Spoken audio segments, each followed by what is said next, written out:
नमस्कार, सूरज moral stories channel में आपका स्वागत है। हमारी आज की कहानी है बुढ़ापे का दर्द। अपनी बेटे और बहू की रोज के झगड़े से परेशान होकर कैलाश बाबू अपने कमरे में जाकर अपना बैग निकालने लगे। उसमें अपनी कुछ जोड़ी कपड़े रखे और उदास मन से अपनी पत्नी की तस्वीर को उठाया और बोले, कितनी नाजों से पाला कर बड़ा किया था हमने अपनी इकलौती लाडले बेटे को। कहते ही वो रो पड़े, परंतु फिर सोचने लगे कि नहीं, ये कमजोर पड़ने का वक्त नहीं है। उन्होंने अपनी आंखों के आंसू पोंछते हुए अपनी पत्नी की तस्वीर को अपने बैग में रखा और अपने एक दोस्त को फोन किया जो वृद्ध आश्रम में रहते थे। भरे गले से उन्हें बताया कि अब मैं भी वृद्धाश्रम में ही रहना चाहता हूँ। इतनी बात सुनते ही उनका दोस्त राधेश्याम स्तब्ध रह गया। उसके पास कुछ पूछने के लिए कोई शब्द ही नहीं बची। कैलाश बाबू ने केवल इतना ही कहा कि मैं रोज रोज के कलह से परेशान आ गया हूँ और 1 घंटे में तुम्हारे पास पहुंच रहा है। जिस समय वे अपना घर छोड़कर अपना बैग लेकर निकलने लगे तो उन्होंने देखा कि उनके बेटा बहू अपने कमरे में बैठकर चाय और स्नैक्स का आनंद ले रहे थे, परंतु दोनों में से किसी ने नहीं पूछा कि आप ये सामान लेकर कहाँ जा रहे हैं, और न ही किसी ने उन्हें रोकने की कोशिश की। रोज की मान और जिल्लत भरी जिंदगी से परेशान कैलाश बाबू वृद्ध आश्रम पहुंच गए। थोड़े ही समय में उनके वृद्धाश्रम में बहुत से मित्र बन गए। वे सबके साथ हाल चाल बांटते बातें करते, रोज सुबह सैर और एक्सरसाइज भी करते। धीरे धीरे कैलाश बाबू को आश्रम में ही अच्छा महसूस होने लगा। घर की अपेक्षा उन्हें वृद्धाश्रम ज्यादा सुकून दे रहा था। सभी लोग एक साथ खाना खाया करते थे, जबकि घर में रोज के क्लेश से कैलाश बाबू करीबी छलनी हो गया था। हमेशा अपनी पत्नी की तस्वीर से बातें करते हुए कहते थे कि तुम तो मुझे पहले ही छोड़कर चली गई, परंतु उस बेटे ने भी मेरा साथ दिया जिसके लिए मैंने कभी अपने पसीना भी पानी की तरह बहाया था। एक दिन कैलाश बाबू वृद्धाश्रम के प्रांगण में टहल रहे थे, तभी वृद्ध आश्रम के बाहर एक कार आकर रुकी। वृद्ध आश्रम के सभी लोग इस कार की ओर देखने लगे और सोचने लगे कि आज फिर कोई अभागा बुजुर्ग इस वृद्ध आश्रम में आया है, जिसने न जाने कितने जतन से अपने बच्चों को पाल पोस कर पढ़ा लिखा कर बड़ा किया होगा। आज फिर ऐसा कोई आंखों में आंसू लिए इस प्रांगण में प्रवेश करेगा। तभी कार से एक नौजवान लड़का उतरा और उसके बाद एक औरत जो शायद उसकी मां थी, उसका हाथ पकड़कर बाहर निकालने लगा। उस औरत की उम्र लगभग 65 वर्ष के करीब रही होगी। सर पर पल्लू होने के कारण उसका चेहरा सही ढंग से नजर नहीं आ रहा था। थोड़ी ही देर में कार से करीब 30-35 वर्ष की एक अन्य महिला उतरी, जिसके हाथ में एक बैग था। उस महिला ने वो बैग उस बुजुर्ग औरत के हाथ में थमाया और उसके बाद उनसे कुछ बात कहने लगी। वो बुजुर्ग औरत चुपचाप उस महिला की बात सुन रहे थे।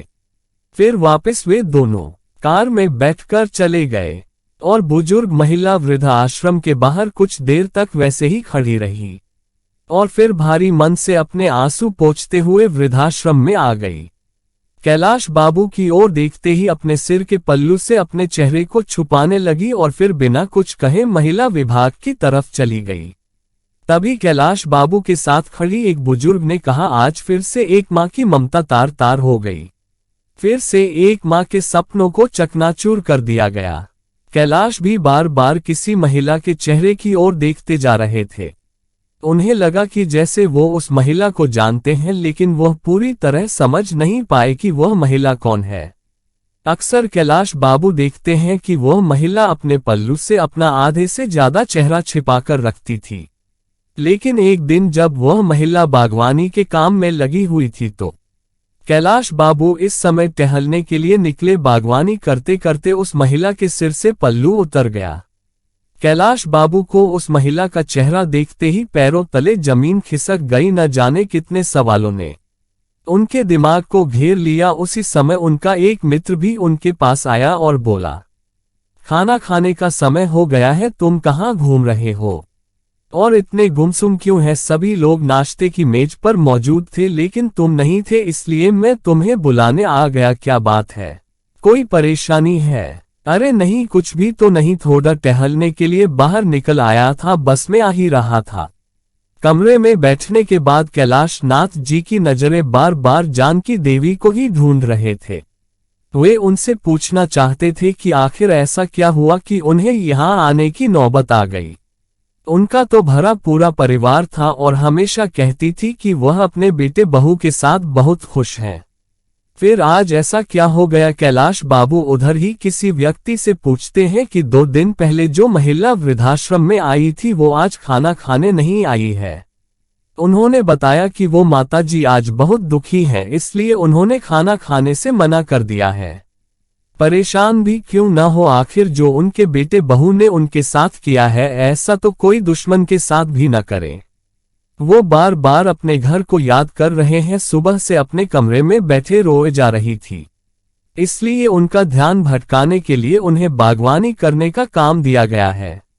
ये सब सुनकर कैलाश बाबू का मन परेशान हो गया। वो जानना चाहते थे कि आखिर जानकी देवी के साथ हुआ क्या है। इसलिए थोड़ी देर बाद विभाग में जानकी जी के पास गए और कैलाश बाबू को अपनी सामने खड़ा देखकर जानकी जी थोड़ा परेशान हो गई। तभी कैलाश बाबू ने कहा, मैं जानता हूं कि आपने मुझे पहचान लिया है, लेकिन क्या मैं जान सकता हूं कि आप इस हालत में कैसे पहुंची? जानकी जी ने कुछ नहीं कहा, परंतु उनकी आंखें आंसुओं से भर गई थी। ये देखकर कैलाश बाबू और भी अधिक परेशान हो गए। उनका दिल किया कि जोर जोर से चिल्लाकर इस दुनिया से पूछे कि क्यों बुढ़ापे में बूढ़ी माँ बाप को पुराने सामान की तरह निकालकर बाहर फेंक दिया जाता है। क्या बड़ों का कोई आत्मसम्मान नहीं? अपने ही विचारों में मग्न कैलाश बाबू वृद्ध आश्रम के प्रांगण में टहल रहे थे। अचानक उनका पैर क्यारी के किनारे से टकराया और वह गिरते गिरते एक पेड़ को पकड़कर संभल गए। तभी पास से गुजर रहा वृद्धाश्रम का कर्मचारी कहता है, अंकल जी आप ठीक तो हैं ना? कहीं चोट तो नहीं लगी? अपना पैर दिखाए, अगर चोट लगी हो तो मैं अभी पट्टी कर देता है। कैलाश बाबू कहने लगे, अरे नहीं, कुछ ज्यादा चोट नहीं है, बचाव हो गया। इतना कहते हुए कैलाश बाबू प्रांगण में रखे बेंच पर जाकर बैठ गए और कुछ महीने पहले घटी एक घटना को याद करने लगे, जब वो बाथरूम में फिसलकर गिर गए थे और उनके पैर में ज्यादा चोट लग गई थी। उनकी बहू उस चोट को देखकर भी अनदेखा करके अपने काम में लगी रही और उनका बेटा रोहन चिल्लाकर बोला, क्या संभाल कर काम नहीं कर सकते?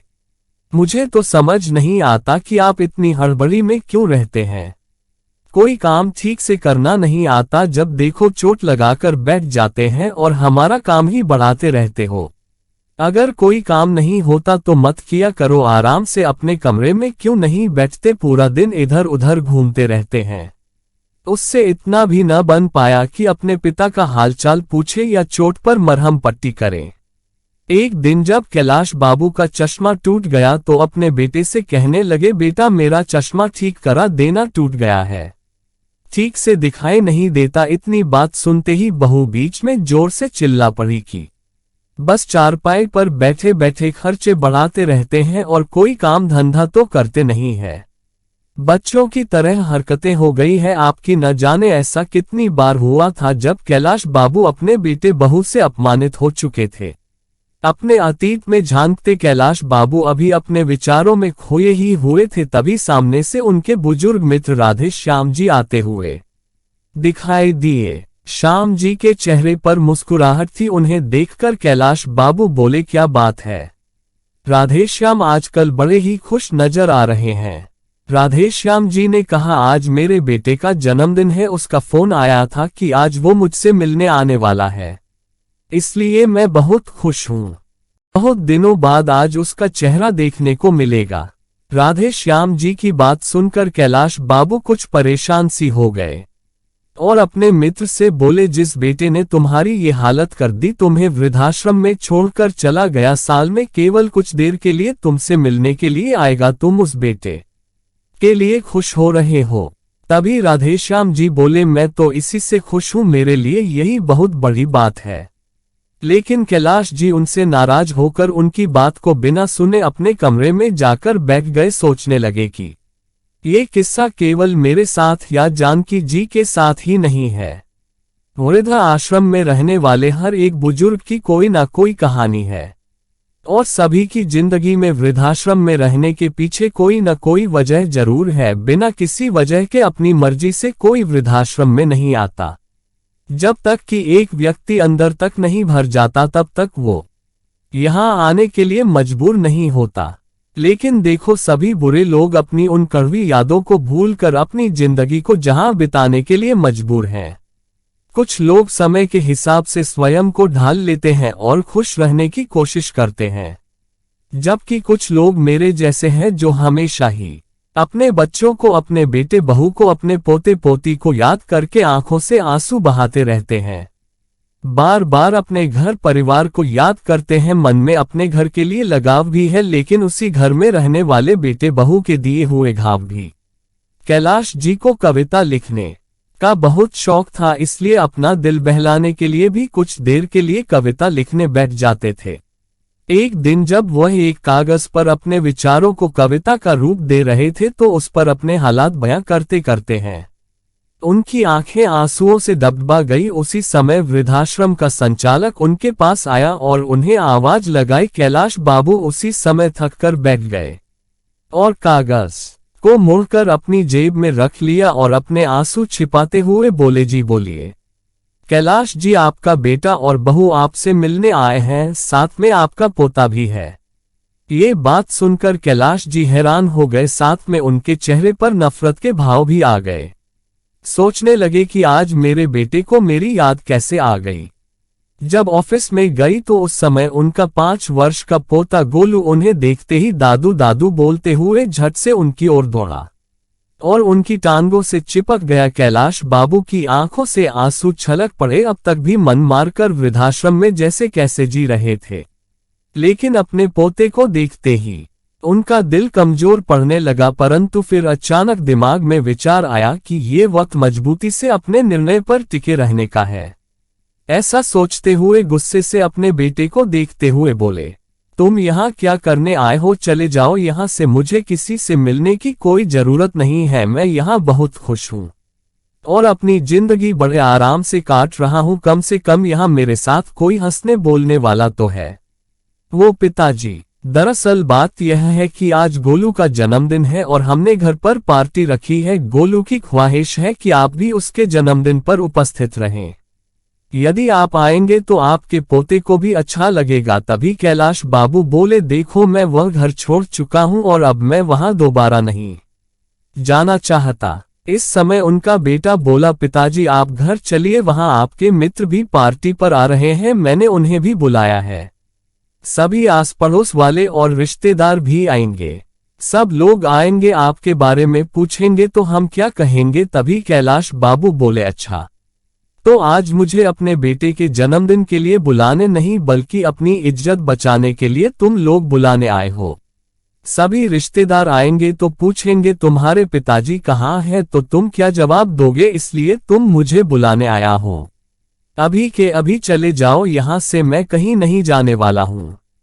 तुम लोग कितने स्वार्थी हो गए हो, जरूरत पड़ी तो बुलाने आ गई, वरना इतने महीनों से मैं यहाँ वृद्धाश्रम में हूँ, एक बार भी खबर लेने नहीं आए कि मैं जी भी रहा हो या मर गया। इतना तो दूर फोन करके भी मेरा हालचाल पूछने की जरूरत नहीं समझे। तुम लोगों ने इतना तक नहीं पूछा कि घर छोड़कर वृद्धाश्रम चले क्यों गए। आज जरूरत पड़ी तो हाथ जोड़कर मुझे लेने आ गए हो। नहीं, अब से यही में घर है, मैं कहीं नहीं जाऊंगा अपने घर को छोड़कर।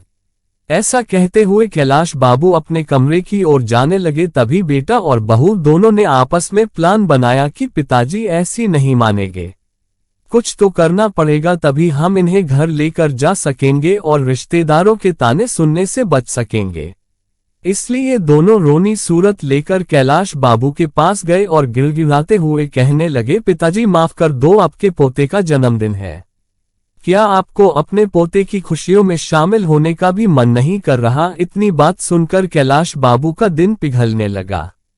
तभी गोलू बोला, चलो ना दादू, बहुत मस्ती करेंगे। अपने पोते की बात सुनकर कैलाश बाबू खुद को रोक नहीं पा रहे थे, परंतु दोनों बेटा और बहू की करतूत की वजह से वह घर नहीं जाना चाहते थे। लेकिन गोलू ने कहा तो वे घर जाने को तैयार हो गए। फिर बोले, लेकिन मेरी एक शर्त है, मैं घर पर चलूंगा और जैसे ही गोलू का जन्मदिन हो जाएगा उसके बाद मुझे वृद्धाश्रम वापस लौटना है और तुम लोग मुझे वृद्ध आश्रम तक छोड़ने आओगे। बेटा बहू इस बात के लिए तैयार हो जाते हैं। गोलू का जन्मदिन बहुत धूमधाम से मनाया जाता है। सभी रिश्तेदार और आस पड़ोस के लोग बहुत अच्छे से मिलते जुलते हैं। कैलाश बाबू के पुराने मित्र भी आज उन्हें बहुत दिनों बाद मिले, परंतु कैलाश बाबू ने किसी से कुछ नहीं कहा और हंसते मुस्कुराते हुए पूरी पार्टी का आनंद उठाया। परंतु उनके मन में कुछ विचार चल रहे थे। वे सोच रहे थे कि कल अपने बेटा बहू को जो सरप्राइज में देने वाला हूं उसकी तो उन्होंने कभी कल्पना भी नहीं की होगी। जब पार्टी खत्म हुई तो बहुत रात हो चुकी थी। उस समय कैलाश नाथ जी घर पर ही रुक गए। जब अपने कमरे में सोने गई तो अपनी पत्नी सुधा की यादों में खो गए। आप भी ना, 2 रोटियों से क्या पेट भरता है, 1 रोटी तो और ले लीजिए, अभी गर्म गर्म सेक रही हूं। 1 रोटी और मेरे कहने पर खा लीजिए, आप खाते हैं तो मेरे तन को लगता है। अरे नहीं सुधा, मेरा पेट पूरा भर चुका है और कितना खिलाओगे, अपनी पत्नी को याद करते करते कैलाश बाबू सोचने लगी कि एक सुधा थी जो मुझे 1 गिलास पानी भी कुछ से उठाने नहीं देती थी, और एक उसकी बहू है जिसने मुझे 1-1 रोटी के लिए तरसा दिया। छोटे से छोटा काम भी मुझ पर डाल देती हैं। सब्जी लाने से लेकर घर की साफ सफाई तक सारा काम मुझसे करवाती हैं। मुझे वो काम करने में हर्ज नहीं था, परंतु सब करने के बाद भी अगर घर में इज्जत न मिले तो ऐसी जिंदगी किस काम की। अपनी पत्नी की यादों में गुम पता नहीं कब उनकी आंख लग गई।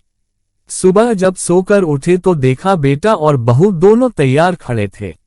जैसे ही वो बाहर आई तो बहू रेखा बोली, पिताजी तैयार हो जाए, आपको वापस वृद्धाश्रम में छोड़कर आते हैं। ऐसा कहते हुए देखा कि मन में विचार चल रहे थे कि कहीं पिताजी हमेशा के लिए यहीं रुकने का मन्ना बना लें, इसलिए जल्द से जल्द उन्हें वृद्ध आश्रम में छोड़ देना ही उचित होगा।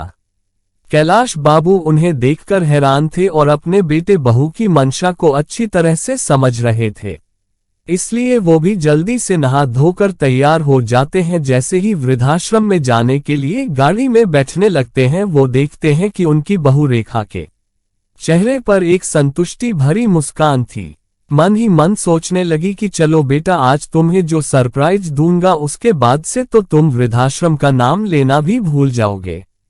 कैलाश बाबू ऐसा सोचकर कार में बैठ जाते हैं। एक पल को अपने घर को निहारते हैं, फिर सोचते हैं कि ठीक है, जहां मन को तसल्ली मिले उधर ही रहना चाहिए। यहां तो बेटे बहू को मुझे निकालने की बहुत जल्दी है, तो रह कर भी क्या करूंगा।